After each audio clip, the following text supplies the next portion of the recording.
Good afternoon, everyone, and welcome to the American Enterprise Institute. My name is Nat Malkus. I'm a resident scholar here in education policy at AEI, and welcome to today's event, In Search of Deeper Learning, the quest to remake the American high school. Today we're joined by Jal Mehta, a professor of education, now full professor at Harvard Graduate School of Education. His research explores the roles of different forms of knowledge in tackling major social and political problems, particularly problems of human improvement. And it may be no surprise that he focuses somewhat on American education with a particular focus on teacher professionalization. Dr. Mehta has been the winner of the 2014 Morningstar Family Teaching Award at Harvard and was awarded the Radcliffe Institute Fellowship in 2016. And we brought him here today to talk about his book, In Search of Deeper Learning. The quest to remake the American high school. The book centers on research that Dr. Mehta and his co-author, Sarah Fine, began almost 9 years ago, or 9 years ago. Over this time, they visited more than 30 schools, logging hundreds of hours of interviews, classroom observations, interviews with teachers, school leaders, and students.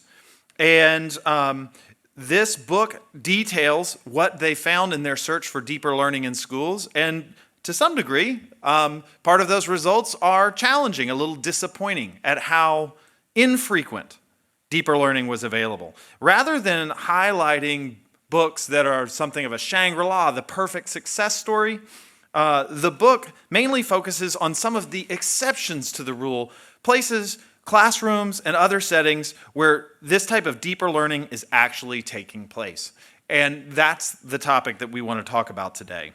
We have a fairly straightforward program. I'm going to finish up this brief introduction in a minute, and then we'll ask Jal to come up and talk about the book for about 25 minutes. Then we have an exceptional panel that will join us, and I will go ahead and introduce them once they take the stage after Jal is done. After that, we will have a moderated Q&A, and we'll also take some questions from the audience. That's both the audience here at AEI. We're also live streaming the event. I encourage everybody to participate online. We have a hashtag that's hashtag deeper learning. And if you have questions for Dr. Mehta or the panelists, and you use that hashtag, I will look on them on Twitter and try and fold them in to the moderated Q&A where available. In the meantime, those in the audience, if you'd silence your cell phones now, that would be fantastic. And we'll give Dr. Mehta a chance to go over his book.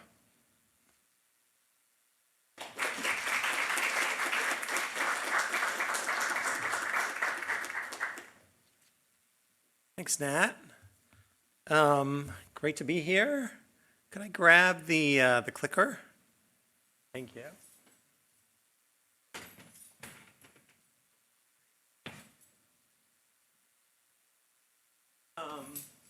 All right, so really excited to be here to talk about deeper learning in American high schools, where we found it, where we didn't find it, and why. So my colleague Sarah Fine and I were really inspired by these books from the 1980s, Place Called School, Good High School, Horace's Compromise, Shopping Mall High School, which were big books that tried to take stock of the American high school writ large. And in the decades since then, there's been a lot of scholarship in particular disciplines. We've learned a lot more about what good teaching looks like in math, English, science, et cetera. But there really haven't been opportunities to kind of look at the high school as a whole. And so when we set out in 2010, 2011 on a study that we were calling Good Schools Beyond Test Scores, it was sort of towards the end of the No Child Left Behind era.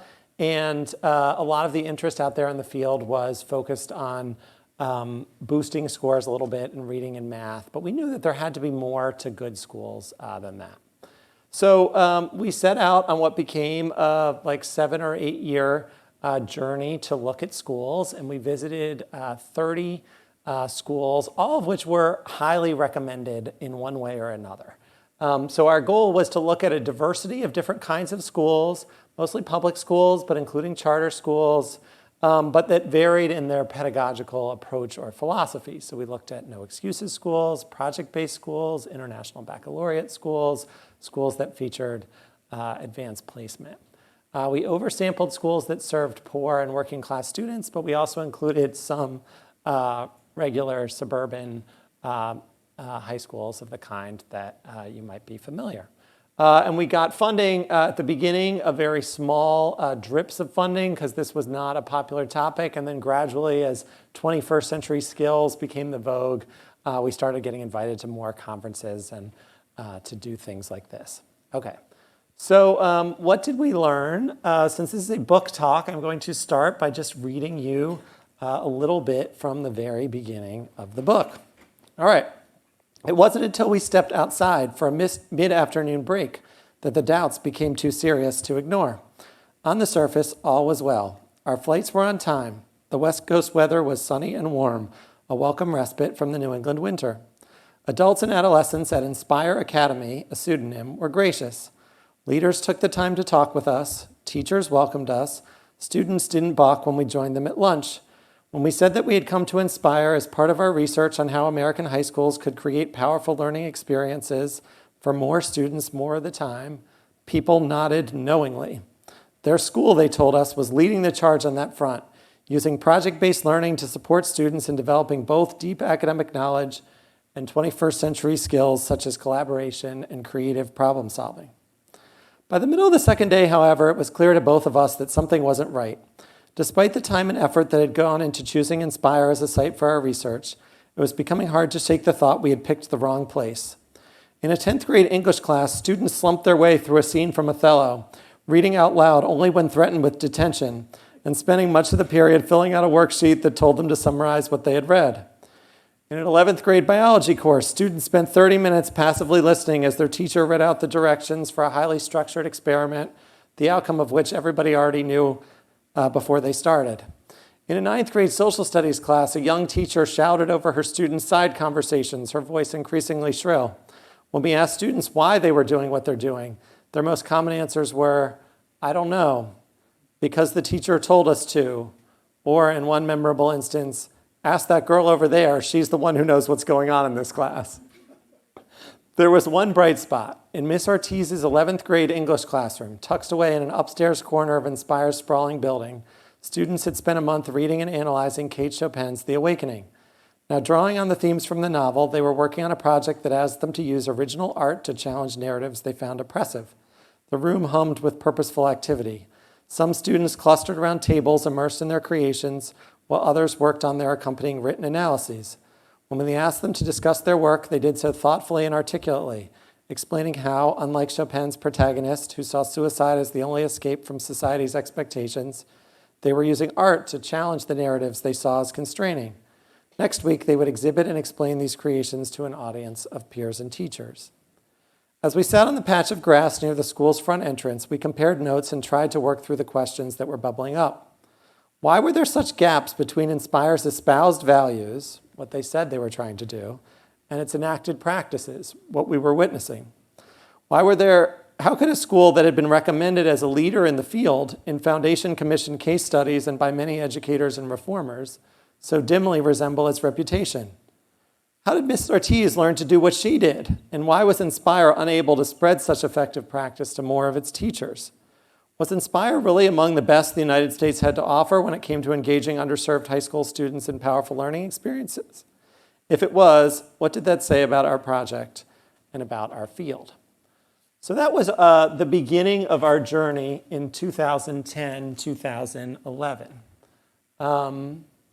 And so that leads me to 3 claims that I want to make today.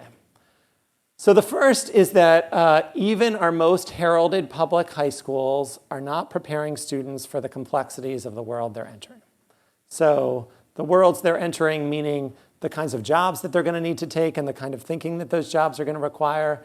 In 1970, the top 3 skills that employers were looking for were literally reading, writing, and arithmetic.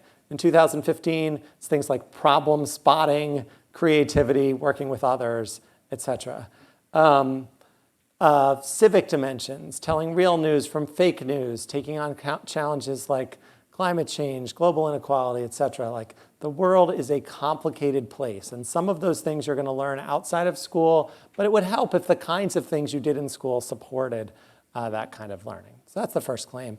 And I think we need to sort of really grapple with the gravity of the situation that we observed. My friend and colleague Marshall Gans, who teaches organizing, says that change is about urgency combined with hope. And so I think this story has a lot of urgency, but also some hope. And so second point, there are already some spaces within schools that show it can and already is being done. I was talking with a newspaper editor as I was putting together an op-ed around this work, and he said, I think your book is a really inspiring story. And I said, you've read past the first couple pages, huh? He said, because we're not going to become Finland overnight. Like, teaching is not going to become this wonderful profession, but you're saying that in regular public schools, some of the things you're looking for are already happening, and thus it is possible. And I said, yeah, but then it brought me to the third point. We would need to remake the system if we wanted the exception to become the rule. So essentially, while we started with a focus on schools, as we went through the process, we realized we needed to sort of zoom out and think about the historical, structural, cultural, policy picture that schools were enmeshed in. And only really if we changed those systems could we change what we were expecting to get from students. Okay. So here are the table of contents for the book. We put all of the bad news in chapter 1, the state of deeper learning in American high schools. Then chapters 2 through 5 each consider a different kind of genre of school. So there's one on progressive project-based schools, one on no excuses schools, one on international baccalaureate schools, and then one on traditional comprehensive high schools. And each of those chapters essentially looks at kind of the strengths and weaknesses of each of those models as a way of thinking about high school education. Then chapter 6, deeper learning at the margins, is about extracurriculars and electives as sort of promising spaces for deeper, powerful learning, which I'm going to say more about. Chapter 7, across the data, perhaps it wasn't that inspiring, but there were great teachers in lots of different places. So we thought, what if we took our most compelling teachers and made them their own data set? We just tried to understand what were these people doing and how had they come to do it. So that's chapter 7. And then chapter 8 is kind of like, if we change the system, how could we get more of this? Sort of the policy chapter. All right. So how many people recognize this? Bloom's taxonomy? All right, great. So this is a way of categorizing classroom tasks. If you had to estimate of the classrooms we saw, what percentage would you say of the classrooms we saw were the students doing tasks that were in the top 3 parts of the triangle: analyzing, evaluating, and creating? And what percentage would you say were in the remembering, understanding, or applying bucket? Any guesses? 5% in the top? 5% in the top? Yeah? Any other guesses? 10%? All right. Well, you all are perhaps even more pessimistic than us. The Gates Measures of Effective Teaching study, which is the largest ever videotaped studies of American classrooms, categorized classrooms they were doing what they called ambitious instruction, which I think is pretty similar to this, as about 1 in 5. And that was pretty similar to what we saw. So that day we described at Inspire, where we came across Miss Ortiz's classroom midway through the day. A lot of our days were like that. When we went to a school, we would staple ourselves to a student for a day. Maybe one of us would take a student in a higher track and one of us would take a student in a lower track. And that's how we would begin our research, just to sort of get a feel of what the school was like. And we would just basically spend the whole day with the student and see what the student saw. And generally, we would come across one space like Miss Ortiz's in a given part of a day. Now, you could see this as depressing. I was giving a talk once and I put up these statistics and someone came up to me afterwards and said, if there's 3.5 million teachers in America and 700,000 of them are already doing what you want, you have a rather large base to build on. And so that was a really interesting and powerful observation. And also classifying people as if they do or they don't is not really fair because someone earlier in their career might have been in one place and later in their career they might have been in another. Maybe they were on the first day of the unit where they were introducing some new information, so it looked like a lot of remembering and understanding. But I have to say, we did observe this kind of waiting for Godot pattern where we would visit a class and being introduced as the deeper learning researchers, and the teacher would say, the deeper learning is coming just like tomorrow or the next day, and we would go back. And whereas actually the most powerful teachers we saw often started with a challenging task or question or problem from the beginning and kind of built from there. And then the second point, so just sort of zooming out, I would say like one big problem we have in American education is just with the level of cognitive challenge or rigor. And if you look at the NAEP, if you look at places like a fair number of our students hit proficient, but not that many of our students hit advanced. So the sort of quantitative evidence bears this out. So one's around sort of cognitive challenge, and then the other is around engagement. So this is self-reports to the student Gallup poll, which is given to about 1 million students. And it shows that about 75% of students in grade 5 report being engaged in school, which maybe is even a little high. And then by grade 11, it's down to 32%. And I think we should take this, and this is actually an underestimate at the high school levels because you have to be in school to take the poll. And so the most disengaged students aren't in school. So the disengagement is dropping as students. I think we should take this as a really significant fact because we're creating schools at significant taxpayer expense for the hopes of doing good things for students. And students are telling us the longer we're there, the less we want to be there. And that was pretty consistent with what we saw. All right. So why is that? It's overdetermined. I don't need to go through every box on this graph because it's pretty familiar. But state and district tech expectations, if we start up in the sort of top left, tracking is a big part of it. We saw more cognitively challenging classes in upper track classes than lower track classes. Curriculum, which I suspect David might talk about in his comments because he's been working on this. Just sort of inertia and isomorphism, like this is the way it has always been, and so it's difficult to change something that sort of is the norm. Most teachers teach as they were taught, so most teachers themselves experience school this way.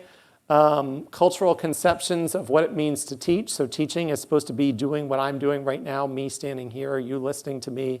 Adjusting that made teachers feel like they weren't really doing their job. Teacher load, number of students teachers needed to see in the day, class size, and parents. Parents sort of expected school to look the way they had experienced it. And then in the black boxes are the mechanisms that might disrupt this, right? So if we had teacher preparation that was coherent, thoughtful, organized, connected to what people were actually going to do in schools, then maybe the schools that teachers themselves attended would be less of an influence because that would have been broken. And then similarly, if there were mechanisms for significant professional learning in schools, that might also break this pattern. So it's a mixture of sort of constraints and omissions. All right. Are you ready for some good news? The rays of light are that while recommended schools were more inconsistent than they appeared, there were some deeper classrooms in almost every school. So you don't have to go visit that school that was written up in the newspaper or the foundation case report. You could probably walk out of the door from right here and walk 2,000 feet and found a school. And if you asked around and found the right teacher, I bet you could find this right down the street. Second point is that electives and extracurriculars often provided good platforms for learning, and I'm going to talk about why in a minute. And that the most compelling disciplinary classes often took on some of the same qualities as these extracurriculars. So I'm going to sort of work from the outside in. I'm going to talk about these peripheral spaces first, and then I'm going to return to classrooms. All right, so when I say periphery and the core, when we started the study, we were looking at English, math, history, science. We discovered if we were looking for spaces where students were intrinsically motivated, engaged in their learning, leading learning, those were on the whole not the spaces we were going to find it. But at these schools, there was noise emerging from the art room, the music room, after school. I remember once visiting a school that was really firm when we checked in at 8:30 about all of our visitor passes and was everything in place. And then coming back at like 3:30 and passing the same woman I'd passed at 8:30 en route to a theater rehearsal, and she being like, oh, it's fine, just go on to wherever you need to go. And it was just interesting, the sort of ethos of like what the school day needed to be like versus what could happen after the bell. And then once we got interested in these spaces, we did a deep dive on 2 of them, only one of which made it into the book because the second one we finished the year we were publishing the book, but will be out eventually. And one was a theater program in an affluent school, and one was a debate club in a high poverty school. And in both of these environments, there were a series of elements that came together to produce really powerful learning. And as you're listening to me talk, think back to whatever the sort of thing is that you did in school that sort of fits this description and see whether the elements that I'm saying resonate with your experience. So the first thing was a kind of purposeful arc towards public performance, which was very present in theater and debate, and really gave the time this sort of sense of momentum, and that there was never going to be enough time to be really ready before the date came where they were going to have to do it for real. So as opposed to classes, which often felt like sort of teachers pulling teeth, students really knew why they were there, what they were there for, when it needed to be delivered by, and that really gave the whole enterprise a kind of forward momentum. One student said to us, why do I have a schedule of my rehearsals and not of my classes? And I think by that she meant, I can see like why I'm supposed to be here on a given day because I have a role in this production. And so I need to be here on some days, I don't need to be here on other days. Whereas with classes, her sense was I just show up and they tell me what to do. The second point was choice, and we'll probably get a chance to talk about this in discussion because the main part of school can't be all choice all the time, though I will argue there could be more choice in the regular part of school. But the fact that students had chosen to be here was clearly a big part of the power of these kinds of spaces. With choice also came accountability. So they said, like, if I'm not feeling great this day, I still need to like put my best effort forward because I signed up to do this. I took a spot away from somebody else. And so I should do my best. A third point is community and family. So this was in a large public high school. And some of the students said, we don't even know the names of all the students in our classes. And they said sort of like, why would you? The transaction is basically between you and the teacher. Whereas they said in a production, you're dependent on all these other people, and there are all these sort of interdependent roles going on, and thus you not only need to know their names, you need to know something about them if you're going to work together. The students in debate described it as a family, like this was their sort of second home. People do not say that about school that often. Fourth point was apprenticeship learning. So if a lot of school is age graded, ninth graders have no idea what students who are further along in their trajectories and their subjects are doing, whereas all of that was very visible on the stage. It was very possible to see what other students were doing, and that created both modeling, inspiration, and real opportunities for learning.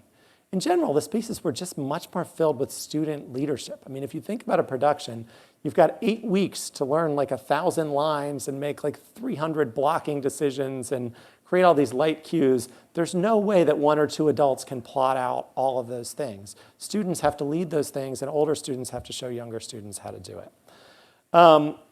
Theater embodies this thing that my colleague Dave Perkins calls the whole game at the junior level. So Dave's point is that in something like baseball, you don't spend a year throwing and a year hitting and a year batting and say that like when you get to graduate school, you can actually play a baseball game. You've got 7-year-olds, and I have some little kids. It's messy, but you've got like 7-year-olds like trying to play the whole game, but at their level. The field might be shrunk, maybe it's t-ball versus baseball, et cetera. And it's not that you don't practice the parts, like you're not going to get better if you don't take your grounders, practice your scales, make your layups, et cetera. But you do those things in the context of the whole, and the whole is what gives it sort of purpose and meaning. And so when we thought about sort of what we were seeing in the regular part of the day, it seemed very decontextualized. It seemed like students were practicing a lot of skills without much, a lot of parts without much sense of the overall whole. I'll say something about mastery, identity, and creativity in a second, but I think the important thing to notice here is we started to read what we were seeing here is consistent with a lot of knowledge about how people learn. It's very consistent with the research on youth development. So if you look at after school programs where students say, we feel known, there's an adult who trusts us, it feels like a community, we feel respected, there are opportunities to practice, there's feedback, et cetera. All of those same elements are present in the extracurriculars, and they're just not consistent with how we do school. I gave a version of this talk at Hopkins about a year ago, and my colleague here, David Steiner, who's going to be on the panel, said, you know, Jal, what I think you're really saying is that there's a theory of learning, like how people learn. And then there are these institutions which are called schools. And those things might not be very well aligned. And I thought, yes, that is a very good way of punctuating what I'm saying. All right. We came to think that deeper learning in the long run has these three elements: mastery, identity, and creativity. So mastery is developing knowledge and skill. Identity is becoming more invested in a domain. And creativity is not just taking in knowledge, but also making something out of it. So in the theater example, the creativity part is like trying to put on the show. But the mastery part is like, you know, you got to practice your arm movements, say, to capture the style of theater that's being developed there. And then the identity part is people thought of themselves as actors. Their friends were actors. As the show got closer, they started wearing sweatshirts that connected to the show. And we think that it works in a sort of a cycle. So if you think of something that you're really good at in life, like let's say you're a really good cook, like how did you become a really good cook? It's not because you took a really good class. It's because you tried it, you experimented, you tried to make something, you realized that you didn't quite know how the ingredients went together, so you went back to YouTube or Julia Child or whatever your source is for mastery, and gradually you came to see yourself more as a cook, and then you tried it again, but in a more sophisticated way. And so we think of this sort of like as a spiral, that over time you're doing the same things again and again, but in more sophisticated ways and with different communities of people, and each community of people kind of gives you something new. All right. So then the question is, could we engender these same qualities in core disciplinary classes? And I think that we can, but that we usually don't. This hole here is very perplexing. All right, so I'm going to give you two classes from an affluent public high school in New England. So the first one is an AP psychology class. The teacher is standing in front of the class reviewing questions for an upcoming unit test on different types of conditioning. What is over-justification, she asks. And Eliza says, people do things when they expect to get the reward. And she says, what is food aversion?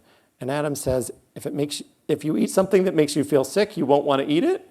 She reminds them of an acronym that Mr. Chin, another psychology teacher, came up with. VOICE, voluntary, operant, involuntary, classical. But it's a bad acronym because the E doesn't stand for anything. The kids laugh. She gives them a few minutes in small groups to talk about the terms they aren't sure about. They do an open note test. She asks, Connie, what'd you get on this? Connie says, A. She says, that wouldn't be the best choice. And then she calls on somebody else and they give the answer. And after a few minutes of this, she tells them how to study for the unit test. She gives them some bullets on what kind of answers are useful on AP short answer tests, and the class is dismissed. This is AP psychology in a district where people are paying $1 million to move their houses, to move into this district so that they will have houses to go to classes like this one. And then if I can contrast that with a class called Philosophy as Literature at the same school, they're talking about that Descartes quote, I think, therefore I am. So like essentially like, how do we know we exist? And the kids are gradually unwinding Descartes' idea, particularly the idea that everything might be a dream. How do we know we're not in a dream right now? You know, adolescents like to talk about that kind of stuff if given the chance. And one student says, well, what about computers? Computers think, but do they really exist in the same sense that animate objects? Or what if you're in a vegetable state? Like then you don't really think, but you still exist, right? And as the class wraps up, Mike says that tomorrow they're going to talk about how Descartes says our existence requires the presence of God, but students start to interrupt, saying, how can he necessarily show that? Once skepticism is unleashed, it can't be put back in the bottle. So What is different about these two classes? And so we argue that teachers, essentially, who took that second approach have a different stance than teachers who took the first. And so for teachers who took the first, the goal is to cover the material, the priorities are breadth, the view of knowledge is certain, like over-justification is something, and maybe I can make it go down easier by asking you a question, but at the end of the day, there's a real answer, and you're supposed to give it to me. Students are supposed to be a receiver of knowledge. Mistakes are huge these days. Like, your next mistake is your first opportunity for learning. Well, yeah, but if the knowledge is really fixed and my job is just to give you the knowledge, then mistakes really are not that great. So we said at this really high-powered suburban school, it was sort of learning orientation on the walls, performance orientation in the water. Because at the end of the day, like, people needed to get the right answers to move forward, and the ethos was compliant. Whereas if you think about Mike's philosophy class, the goal there is to basically, like, you're not going to teach a 12th grader everything they need to know about philosophy. You're just not. It's too complicated. What you could do is you could teach them what it's like to be a philosopher, and you could get them excited about that, and that in turn might carry forward into a lot of future study. So there, if you're going to do that, you could do what this teacher does, which is reduce to fewer things, consider those things in more depth. And now knowledge really is uncertain. Like, I think, therefore I am. Well, what about those computers? What about those vegetable state people? Like, not so clear. And so then students need to develop their own interpretations. And if you're going to develop your own interpretations, failure is inevitable. Like, anytime you put out anything into the world, there's going to be some versions that aren't that good. The theater kids said the hardest part was not actually the show. The hardest part was the first time they got on the stage having to present their character. Because that was the moment they were really vulnerable and trying to show what their impression was. And the younger actors were really hesitant to make a choice, as the director liked to tell them, because they were afraid it would be wrong, and they kept asking the director, how should I play this? And he kept saying, make a choice. And whereas the older actors just plunged in. They were like, oh, I could try it bawdy, I could try it funny, I could try it campy.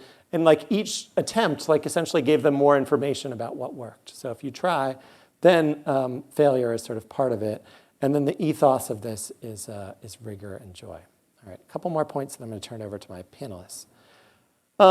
So essentially, our argument is that the most compelling teachers we saw were inducting students into a discipline, showing them how that discipline worked and inviting them to be purposeful participants in it. So one example was an English teacher in our study who was doing a reading by a Ta-Nehisi Coates essay called In Defense of a Loaded Word, which was an essay published in the New York Times in 2013, which argued that it wasn't always wrong to use the N-word. It depended on the context, the situation, the race of the speaker, etc. And so on the first day, they just annotated the article. He showed them how to read the paragraph. This thing was only like 11 paragraphs long. And they just went through the first paragraph, and he just sort of showed them how to make sense of that paragraph. He gave them some strategies, and they spent the rest of that first class just trying to unwind what Ta-Nehisi Coates had said in 11 paragraphs. On the second day, they debated the thesis, and these students had a lot to say about that, as you might suspect. And then on the third day, they looked at the form of the article. He said, look, you all have been taught that an essay should have a thesis statement at the end of the first paragraph.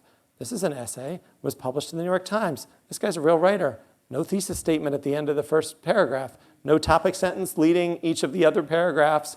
Why is that? What sort of choices did he make? What sort of form is an essay? What sort of options are there in how you write an essay? And then they had to write their own essays, and they had to write something alongside it explaining why they'd made the choices that they had. So essentially, he was inviting them into the world of essay writing using a topic that was really rich and germane to them. We did discover, though, that the teachers who taught in this way themselves had to be inducted into the fields at some point in their life, which frequently happened either in the latter half of college, in graduate school, or in the real world for people who were teaching graphic design, theater, music, et cetera. That once they'd experienced what the field was actually like, it was a lot easier for them to work in this way than if they hadn't. And I think there's some implications there for teacher ed. All right, last 2 points. So what should we do about all of this if what I'm saying is true? at least at the high school level, people need content knowledge, can't teach what you don't know, and can't hold open spaces as uncertain if you're not confident that if a student says something that takes you off script, you won't be okay responding to them. So content knowledge is important. Teacher training, like could we embody the kind of stance that I'm calling for in the way that we prepare teachers? Another thing about our most compelling teachers is they were mature people. So they said, okay, the district told me that I had to cover this and that and this and that. But at the end of the day, like I've been through this a few times, what are my students really gonna need?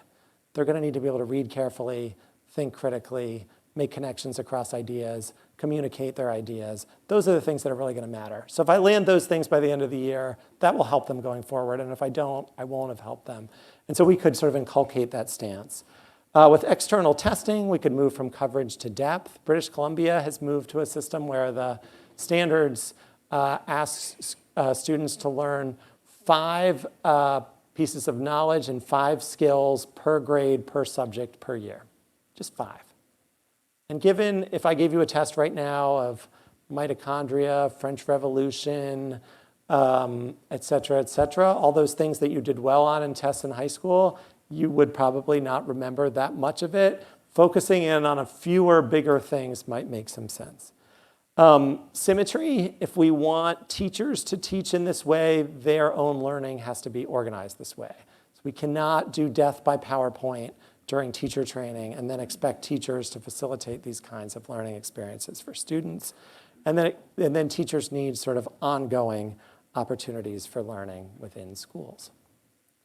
Now, if we wanted to take a sort of more radical view, so this is, I call this the like reformist view, then the more radical view is like, we sort of box in learning in a lot of different ways. We sort of say that the purpose is to assimilate pre-existing context, that the view of knowledge is silo and fixed, that we should have one teacher and many students, that we should have boundaries between disciplines, we should have boundaries between school and world, we should have boundaries between the academic and the practical, we should have boundaries between schools and out-of-school spaces, we should limit students' choice, we should put them in short blocks, and we should assess them based on their seat time and their standardized assessments. What if we changed all of those things? What if we thought that the purpose was to engage students as a producer in a variety of fields and worthy human pursuits? And then acknowledge to do that, knowledge is going to go in all sorts of different contours, which is interconnected and dynamic. What if we acknowledge that people mostly learn through doing, through apprenticeship? What if we tried to build sort of vertically integrated communities? One of the things that was powerful about the theater example is that the adults running the theater program still participated in regional theater. So they still had a connection to this sort of real world of theater. What if we made the boundaries between disciplines more permeable?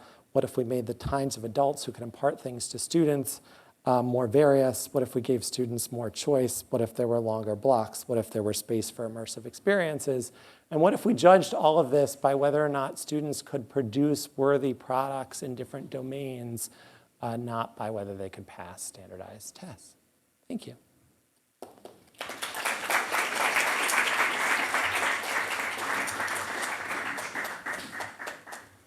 Thank you, Jal. And if I could ask the panelists to come on up here and take a seat by their name placards. Thanks. I'll introduce our panel. I'll thank each of them for coming. I'll start on the far side and come this way. Dexter White. Dexter has a very real job. He's a teacher. And I'm always pleased when we actually have teachers take a little time and come to AEI and talk to us about their day in, day out work. Dexter teaches 10th grade literature at Bronx Prep High School in New York City. It's an innovative and widely respected charter school, part of the Democracy Prep Network, serving high needs students in New York. This is his 4th year at Bronx Prep. He spent 20 years previously in the graphics sector. And he's currently working on a master's degree in English Lit at Middlebury and a doctoral degree in English education at Hofstra. So quite a lot to chew on there. Thank you for coming, Dexter. Thank you. Joanna Weiss is an independent consultant to organizations on educational programs, technologies, and policy. From 2009 to 2013, she served in the Obama administration as chief of staff to U.S. Secretary of Education Arne Duncan. And she oversaw a $4 billion budget as the director of the Federal Race to the Top program. Thank you, Joanna, for being here. I'll switch my order here. Shalee Polikow-Soransky is the president of Bank Street College of Education in New York. Shalee has had a number of hats over his career. Previously, he was second in command at the New York City Department of Education, serving as chief academic officer and senior deputy chancellor. Early in his career, he worked as a teacher and was the founding principal of Bronx International High School. There's other entries that are a little too hard to go through all of them, so I'll leave that there until we get into some questions. And last but not least, David Steiner is director of Johns Hopkins Institute for Education Policy and a professor of education at Johns Hopkins University. He is also a member of the State Board of Education and the Maryland Commission, the Kirwan Commission for Innovation and Excellence in Education, which keeps him busy. Previously, he was the Commissioner of Education for New York State. He took a lead role in the Race to the Top application in New York, which was successful. He's also served as the Clara and Larry Silverstein Dean at the Hunter College School of Education and as Director of Education at the National Endowment for the Arts. Thank you, panelists, for coming. I want to start out with a question for Shalee. Shalee, you are... we've seen in the let me get to my question here.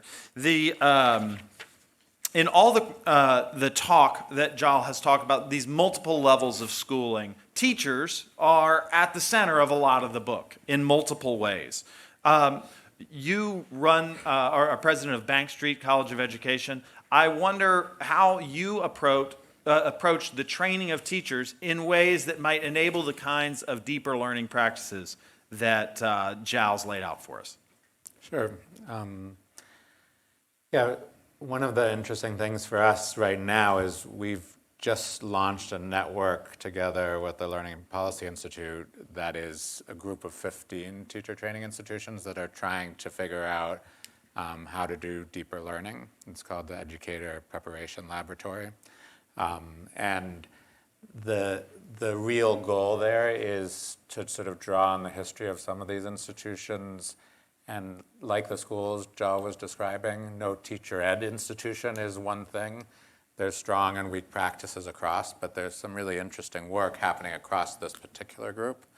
And I think, when I think about what are some of the commonalities in our own work and in those that I would see as strong out there, it has to do with seeing teachers as thinkers, seeing teachers as researchers in their own classrooms. The sort of disciplinary knowledge that Jal talked about and described at play in the sort of strong teacher stances and also showed up in the periphery in that theater and debate context.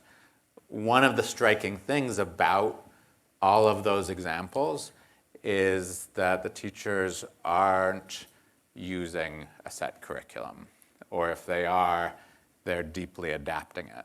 And that's like one of the hardest dilemmas that we face, given the way our system works to sort of bring in new teachers and spit them out pretty quickly. Roughly half are gone within the first 5 years.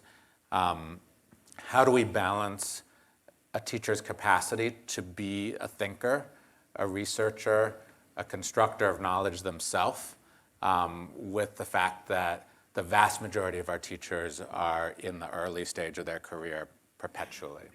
And so, to the extent that you can build into the teacher training experience a really deep substantive opportunity to practice, and Jal talks about this in the book in the form of teacher residency models, that's one powerful example of how you can deal with this challenge. It's the kind of thing that is an opportunity and not a guarantee, though. You can have good teacher residencies and bad ones, just like anything else. But you can't actually have good teacher training without a meaningful opportunity to practice. Because the way adults learn to teach is an iterative process that involves both cognitive and emotional processes. And you need to have a context in which you're doing that practice where you can then reflect and connect it to the other types of learning you need to have around child development or adolescent development or the content that you're teaching. And in the absence of some iterative work in that regard, you end up with teachers who revert back very, very fast the minute they hit the ground to whatever they experienced as students themselves, which is usually in that 80% that is sort of the more basic forms of practice. So I want to remind the panelists that I want you to feel free to jump in, but I'm going to gallop ahead because I want to ask Dexter here. You're our teacher on the panel, so you got to represent a little bit here. The first chapter of the book lays out some, sort of worrisome picture of how frequently and how much deeper learning students are getting. And at the same time, Jal was saying, I went through a day and it would make sense why some of the classes might not have deeper learning obviously present in every class. Let me ask you, how frequently do you and your colleagues find the opportunity to present deeper learning opportunities to your students? Well, one of the things I noticed on Jal's book, he mentioned that the period is like 50 minutes or 47 minutes, and that's really not enough time. Some schools, and middle schools primarily, they do double blocks. My school does not. And in high school, we don't do that. So it's very difficult to get that across, get that deeper learning across in that 15-minute period. I'm hearing so much here to really comment on. I think when I came into teaching in middle age after having a career in business, always wanted to teach. But yes, I came with a preconceived notion of how I was taught. So I had to learn to teach differently with the current thinking out there in education. And so I found my way to Bronx Prep. And I think we do a lot of deeper learning. I think I'm trying to do that as much as possible. I haven't mastered it, but I'm trying to do that. I'll just tell you a brief story. I had to do the Canterbury Tales with my 10th graders last year. And this is an inter-school sitting in the Bronx. And doing the Canterbury Tales was a challenge. But what I learned to do is do it from one of the lenses, I call it the youth lens. I taught it through their perspective. And I was amazed. They had fantastic presentations, and I did do presentations with them as opposed to a paper. Fantastic PowerPoint presentations that related the people in the Canterbury Tales to real life people.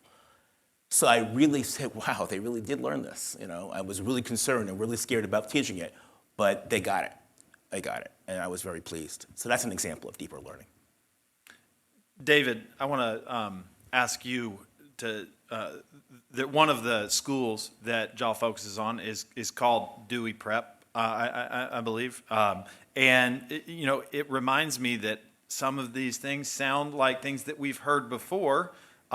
Is this, how much does this sound like John Dewey, almost a century later? Yes, Lewis Mumford once said that reading Dewey was like taking an infinite subway ride. This is much better written than John Dewey's writing. So let me start with the positive. Dewey's work on, for example, the kinds of fluidity of knowledge, of learning by doing, of the summation of what Jal calls the classical virtues with lighting a fire, much of this would have been very familiar to him.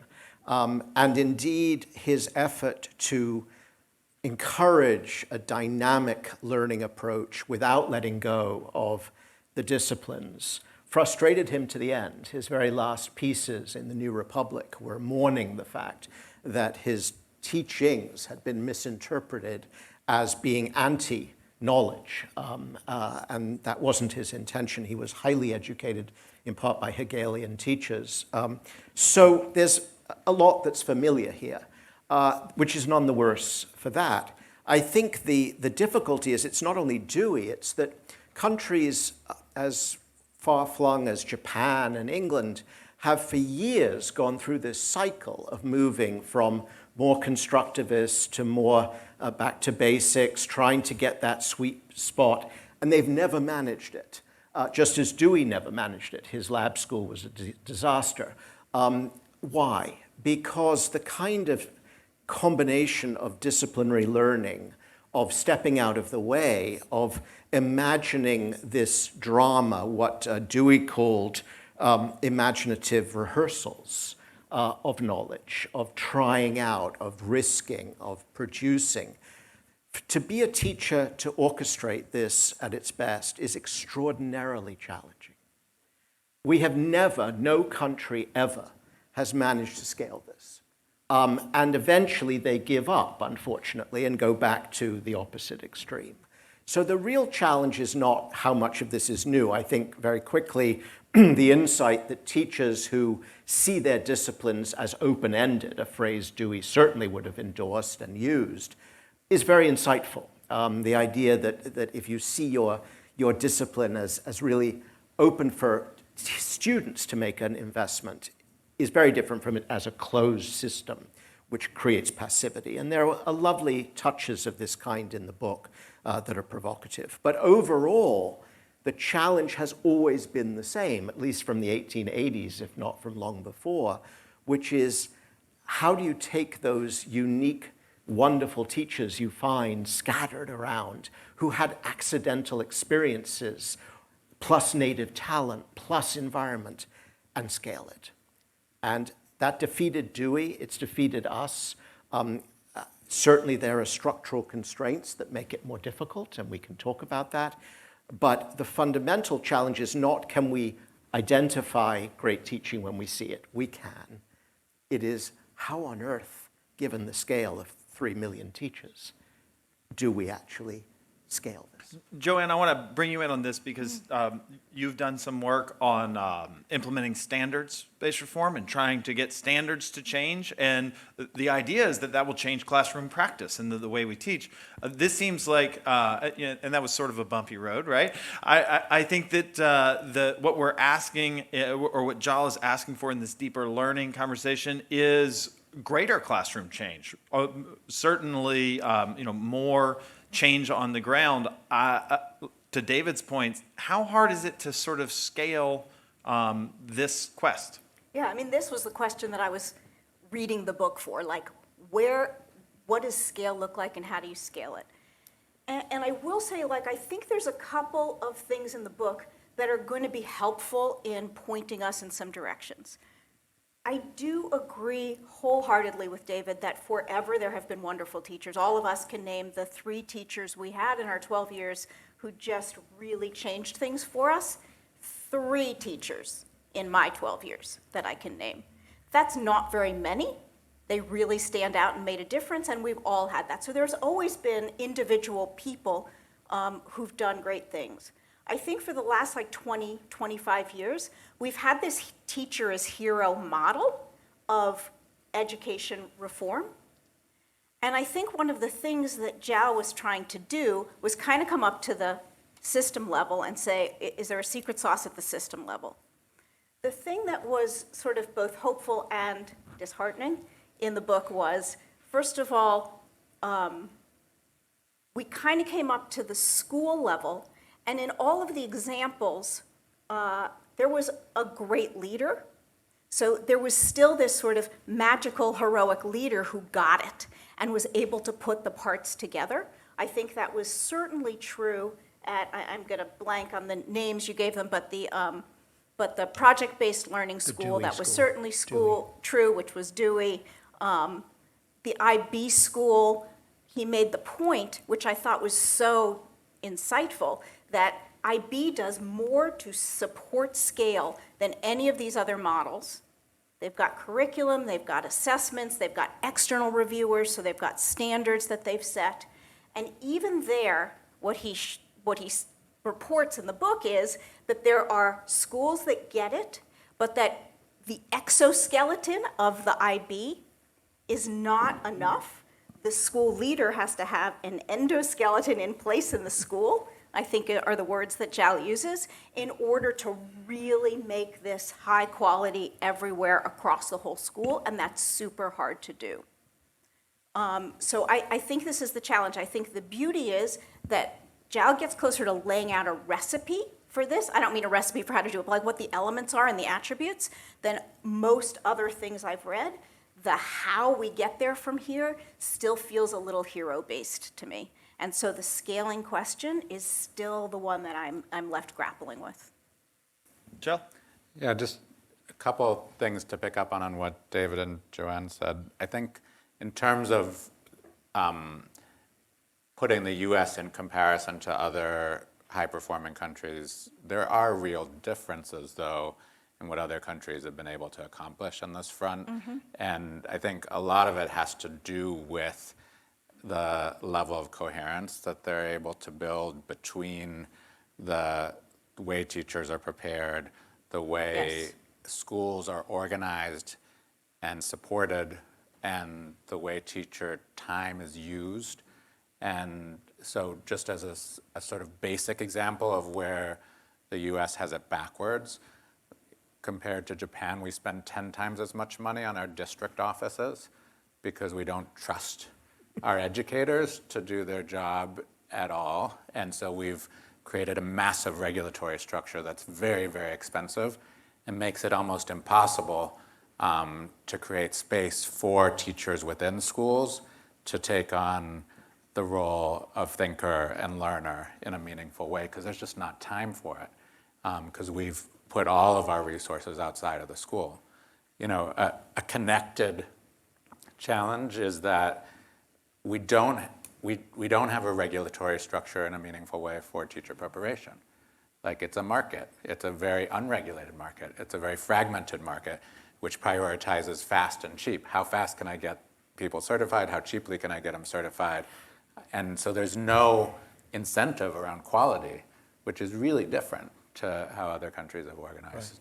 Joel, go ahead, David. Quickly, I mean, the problem is that though most of those countries have actually very traditional, what would be called much purer disciplinary-based approaches. Shanghai, Hong Kong, Korea get very high results, but very rather narrow, and they're worried about it, as Jal points out in the book.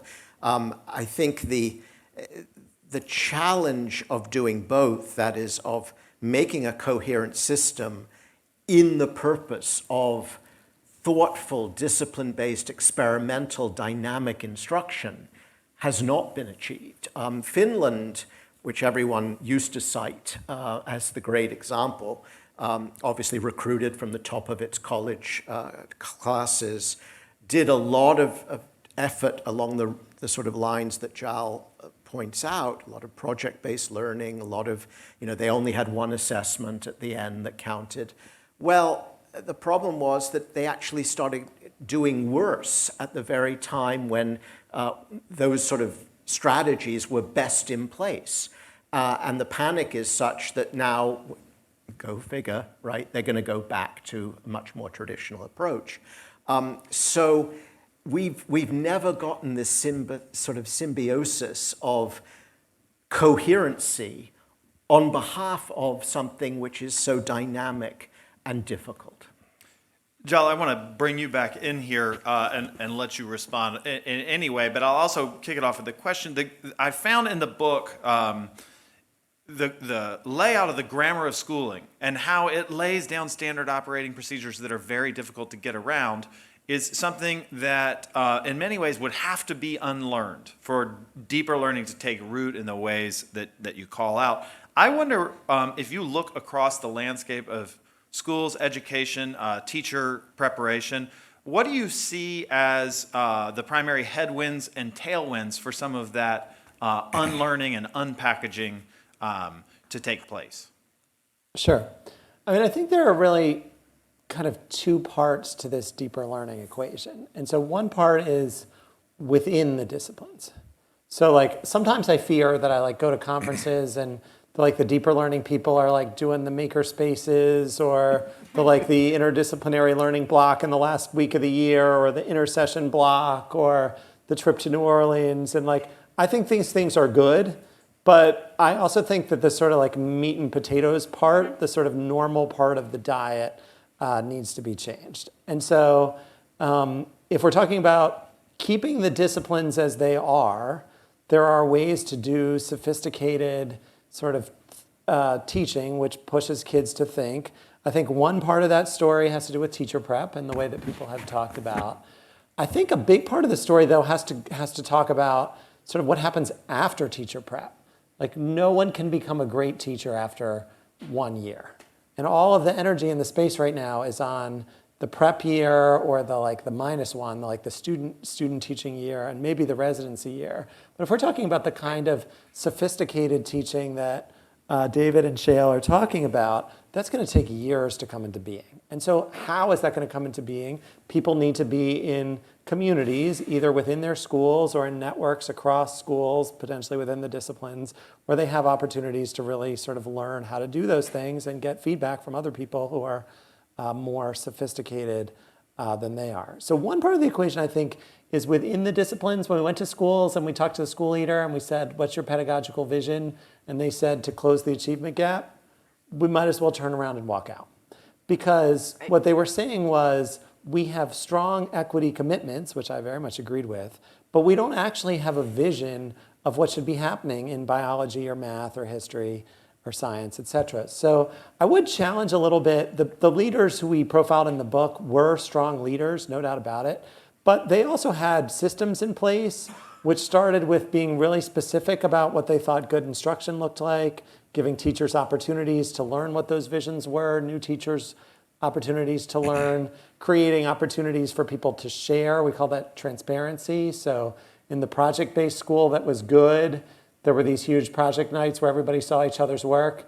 And if, Joanne's kids have robots walking across the floor and my kids are like presenting like a, social studies diorama, then I have to look a little bit about what I'm doing, and maybe I'll knock on Joanne's door and be like, why is that happening? It's a little embarrassing, but it makes it visible. So we identify in the book a sort of series of elements, granularity of vision, symmetry, i.e. parallelism between how the adults learn and how the kids learn, this sort of visibility, transparency criteria. So there were some things that the schools did which made them a little bit more like systems. And I think IB tries to do that at a sort of a larger level. So I do think we have a shot there. Then Nat, your question about changing the grammar of schooling, I think we should do those things, but then we also should create space for more integrative learning experiences. And this chart, which is still sitting up here, kind of shows you some of what that might look like. No, forward one, the one that was up. Yep. We're actually not up They're on not- the it's screen. not You on and the- I Oh, can see it on the I see. monitor, unfortunately. I We see. can't see it up there. But basically that There we go. creating opportunities for people to work across. So for example, at the project-based school, rather than having a teacher in charge of 25 kids for math and another teacher in charge of 25 kids for humanities, they were a teacher team, like a humanities math team, and they had them for 2 hours instead of 1. So you had like 45 kids under the supervision of 2 teachers for 2 hours, rather than 22 kids under 1 teacher and then 22 kids under the other teacher. And some days they did a lot of math, and some days they did a lot of humanities, and some days they did both. They produced this book called Economics Illustrated, where on the left there was an economics concept that the students had written about, and on the right there was a picture somehow illustrating this concept, which President Clinton said was like one of the most lucid economics books he'd ever read. But it doesn't all have to like end up at that level, but there are ways that we could potentially break the boundaries between subjects. Age grading is another one. Like Montessori breaks this and has kids learn from other kids at different ages. But we just don't do that. We just sort of assume that like you're with the kids who are of the same age. You have no opportunity to learn from kids who are a little older than you, who know a little bit more about the subject than you do. Those people are real resources in the class. Every kid in 9th grade math, that's all they know. They only know it through algebra. But if there were some kids in the mix who knew a little more math, et cetera, et cetera. So I do think that this grammar of schooling and how we might break some of the grammar of schooling is definitely worth rethinking. I'm going to ask the audience to just sort of prep your questions in your head, which I'll turn to in a minute. But there's one last question, and Jal, I want to give it to you before we turn to the audience for questions. And that is, in reading the book, I think I know the answer to this, but I think the audience deserves to hear it from you. Is deeper learning a thing, or is it a direction? And by that, I mean, if it's a direction that we want educational practice to move towards as a target, that's something that I can understand, and it's sort of palpable. But if it's a thing, then it's difficult to know what it is, especially with these different manifestations, unless there's sort of a hard, tangible target to put out there for folks. more a direction than a thing. When people come up to me after I give a talk somewhere and they're like, oh, you like discovered this deeper learning thing, like what is it and how can I do it? I'm like, we need to have like a 3-year long conversation if this is really gonna come out in a good spot. When people come up and they're like, oh, this connects to elements of constructivism or teaching for understanding, like what's new about this framework, what were the teachers doing differently, then I think, oh, we're in a good place, we can have a real conversation. So you can have deeper learning doing a project, you can have deeper learning doing a Socratic seminar, you could have deeper learning with a kid confronting a difficult math problem by himself at a desk. So it's more of a direction than a thing. And I think the biggest thing is if we could just ask some really hard questions, like what levels of thinking is this task asking students to engage in? What opportunities did the student have to express some agency or choice or interest in this task? If we just continue to have those conversations over and over and over again at different ages, at different grade levels, at the teacher level, at the school level, at the system level, we will gradually move in the right direction. So I'll turn to the audience now. We have some folks coming around with a microphone. So if you'll just raise your hand. There's 2 rules that we have here at AEI for asking questions. First, identify yourself and your affiliation. And second, ask a question. Right here. Hi, my name is Mark Nadell.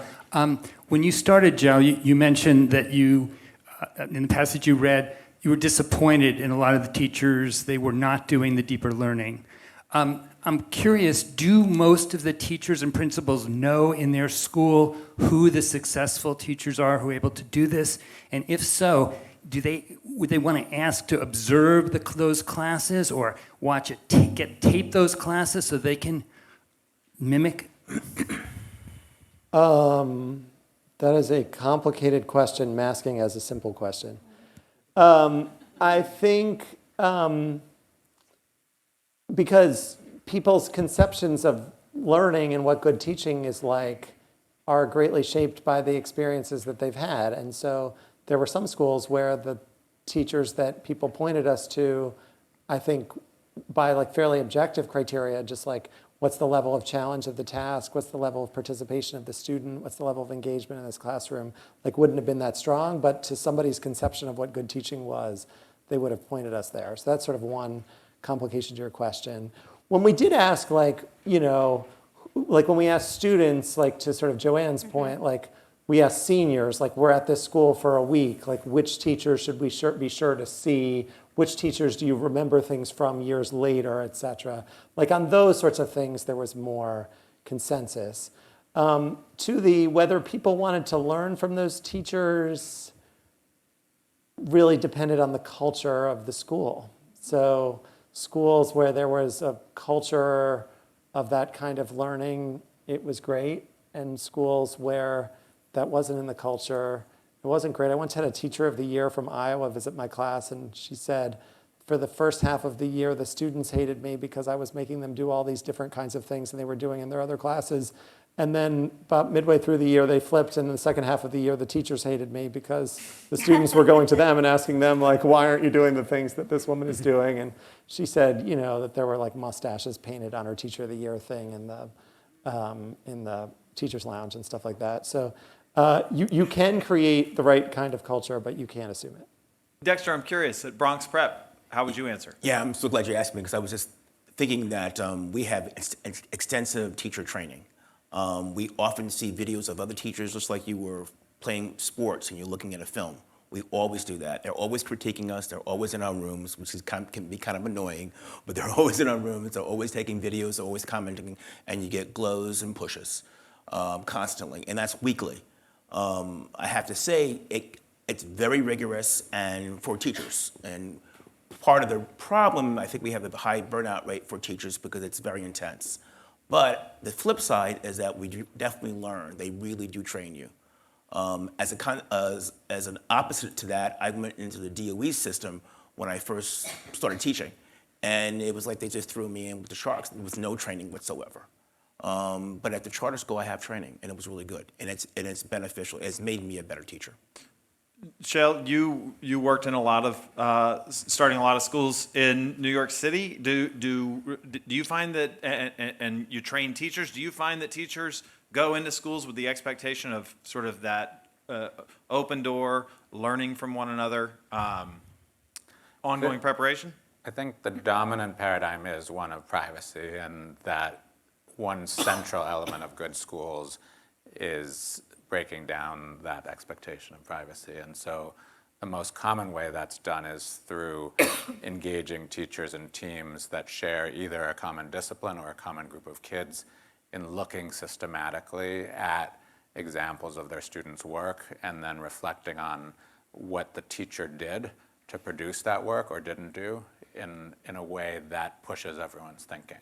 And that approach depends, again, on having time, because, again, comparing us to other countries, in high-performing countries, teachers teach kids about 15 hours a week. Our teachers teach kids 25 hours a week.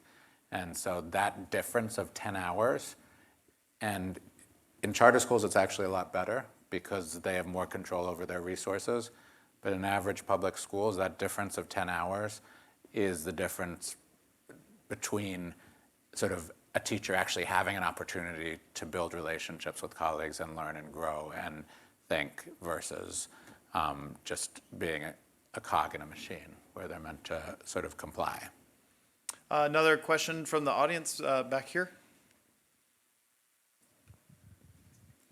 Hi, good afternoon. Loretta Goodwin, American Youth Policy Forum.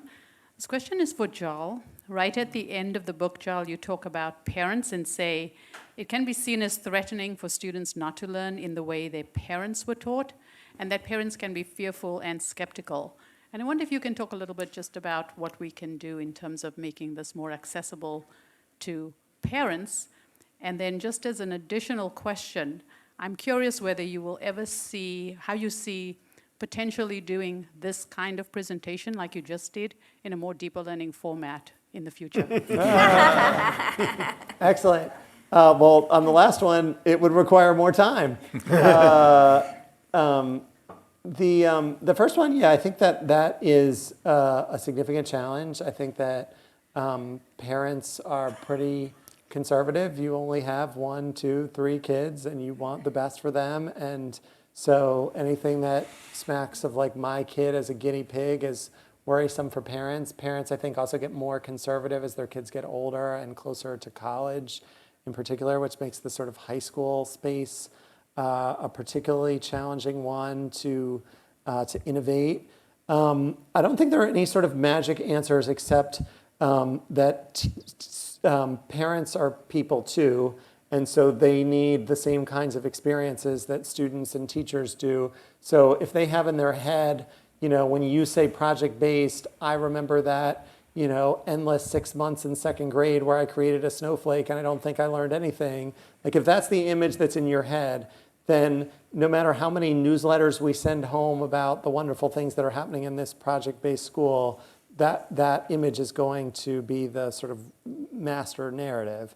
And I think basically people need to have experiences. Like they need to see their kids doing a different kind of work. They need to see the value and rigor of that work. And at good schools that I've been to, they use, to the second part of your question, they use every sort of professional, like every parents' night as an opportunity to sort of induct parents a little bit into sort of the way that the school works. I think those are the.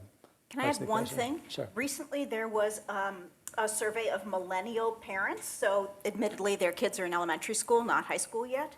But they have moved over the past literally like 2 or 3 years, like pretty recently, from thinking school should look like it did when they were in school, because let's face it, school looked just like we know it looked when they were in school, to thinking it needs to change and look different, and stopping holding their teachers accountable for having classrooms look like what they're used to. So I think that's a good sign. Parents have been actually part of the problem here in trying to pull things back and resisting change, and I think it will be good if parents start demanding great instruction for their kids and become a force for change. So we only have 1 minute left, so I'm going to ask all 4 panelists, and then we'll end up with Jal, there's a long way to go from where this book is pushing us to go.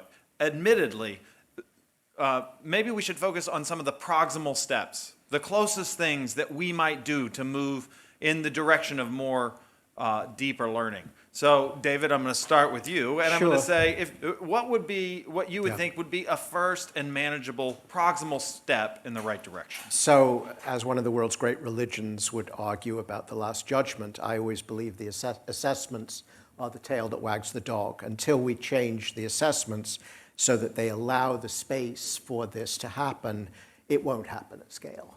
The natural experiment is New Hampshire, where, thanks to the Pilot Assessment Authority in the last version of federal law, they are doing a statewide effort to move towards project-based learning. It will not have, of course, the nuances that Jal has so carefully pointed to in the book, but it is the best we've got.